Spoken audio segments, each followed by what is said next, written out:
Back in the day, survival foods filled the lunch pails of every working man. Meals that energized them from sunup to sundown. Whether it was the factory, the farm, the mines, or a dusty job site, our fathers and grandfathers needed energy to sustain them through 12-hour work shifts. Fathers told stories of these survival foods to their children, and every family had their recipes for making the most of what they had. Today, we're bringing back forgotten survival foods that every working man relied on.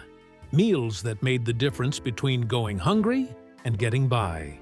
And the first working man's survival food we have today is ham hocks. One of the working men's meals that got the job done was ham hocks. Back then, nothing went to waste, especially not these tough cuts from a pig's leg. Ham hocks were rich in flavor. They made beans, peas, and greens taste rich and smoky. A slow simmer turned them tender, and the broth was pure comfort. After long days in factories or fields, working men came home to hot meals that filled their bellies and stretched the budget. It wasn't fancy food, but it was hearty, lasting, and made with care, just like everything else in those days. Braised rabbit. During tough times, some working men turned to the fields and woods instead of the grocery store. Rabbit was easy to catch, easy to cook, and big enough to feed the whole family.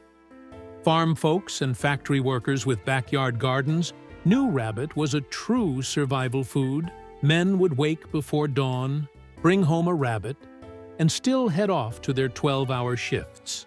Braised low and slow with whatever available vegetables, the meat turned tender and rich with flavor. Nothing went to waste at the end because Grandma made broth from the bones. It tasted like chicken, but without the cost of keeping poultry. Now, here's a working man's survival food that might raise eyebrows and wrinkle noses today. But back then, pickled pig's feet were worth their weight in gold, and folks were glad to have it. They didn't need refrigeration and could sit safely in a pantry for months. After butchering, families packed them in jars so nothing went to waste. Factory men often tossed them into lunch pails for a no-fuss meal on the go. The vinegar kept them safe, and the rich, jiggly meat gave lasting energy. Miners and steel workers liked how it stuck to the ribs and helped them stay energized through the day. There's nothing better than a cold meatloaf sandwich in a time of need, and working men knew it. These were no-nonsense, hearty, protein-rich meals designed to keep someone full through long hours of labor. They fit neatly into metal lunch buckets and stayed fresh till noon. Factory floors and job sites saw plenty of them. Wives stretched the meat with breadcrumbs or oats to make it go further. And truth be told, it often tasted better the next day. It was simple, filling, and reminded a man of home. Another survival food that worked as hard as he did, keeping the working man shielded against hunger and fatigue, was chicken livers. When money was tight, this cheap cut delivered more strength per penny than just about anything. Packed with iron and protein, it helped working men push through 12-hour shifts. Fried up with onions, it made a hot, filling meal that stuck to your ribs. Some even asked for it in their lunch pails. Back in the day, families raised chickens for more than just eggs. They used every part, especially this one. Stuffed bell peppers, garden peppers filled with a mixture of rice, a small amount of ground meat and tomatoes, became a working man's meal and reward after a long day. In Midwestern factory towns, these peppers were harvested from backyard gardens, planted behind row houses and duplexes.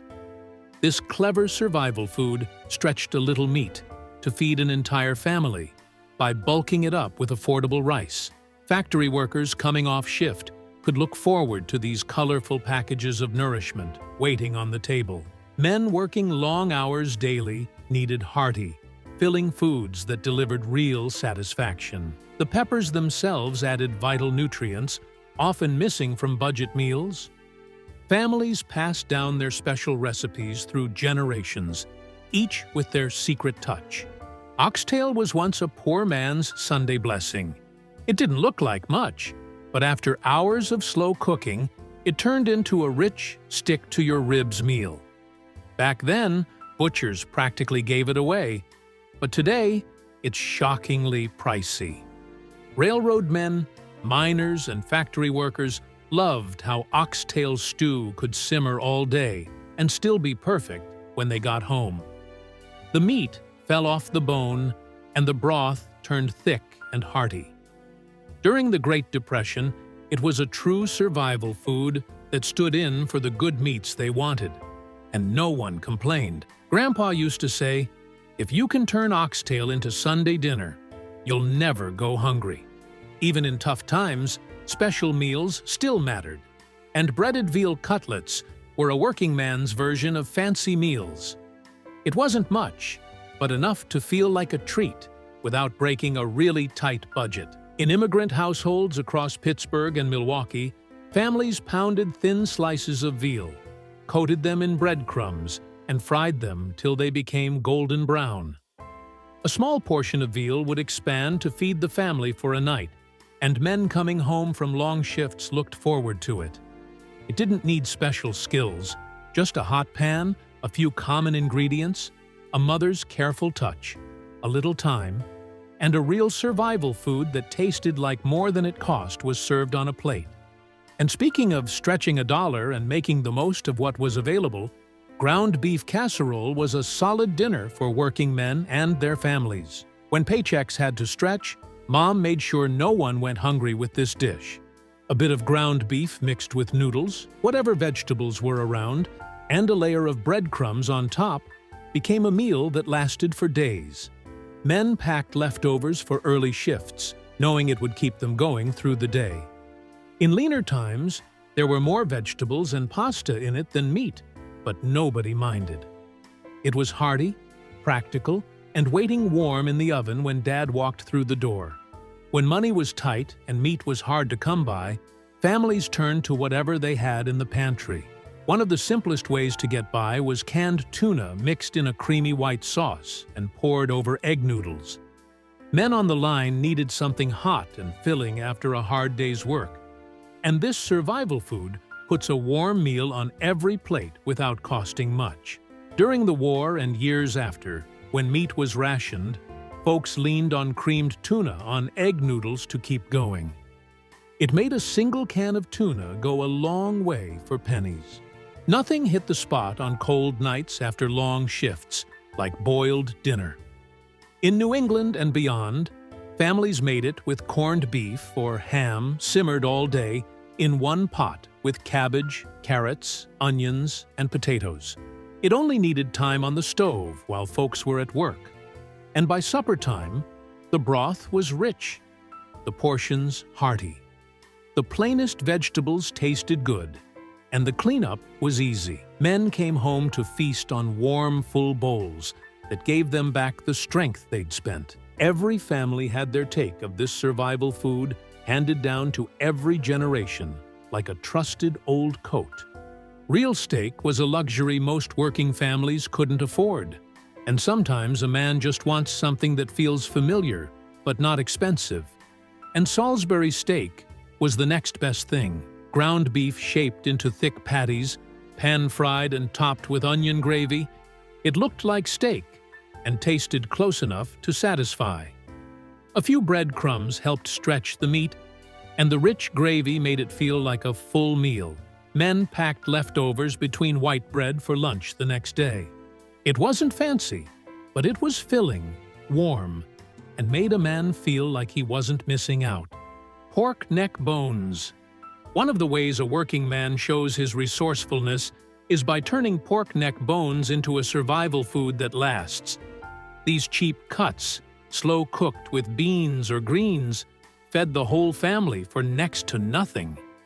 Men who spent their days on farms or factories knew there was good meat hiding in those bones, and enough flavor to make plain vegetables taste good. The simmering could start early and cook all day, so supper was ready when he got home tired. Grandpa used to say that the man who makes neck bones taste like Sunday dinner knows what he's doing. And he wasn't wrong. Oatmeal meatloaf was a survival food that became a staple during the Great Depression and never left family cookbooks thereafter. When meat was scarce and hungry workers needed strength, oatmeal meatloaf saved the day.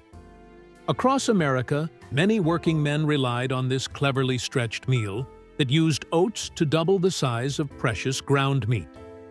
Factory workers coming home after 12-hour shifts found this hearty dish waiting for them. They ate, filled their bellies, and had enough to keep their families going. Over the years, families passed down their special recipes with pride, knowing that this survival food had seen them through hard times.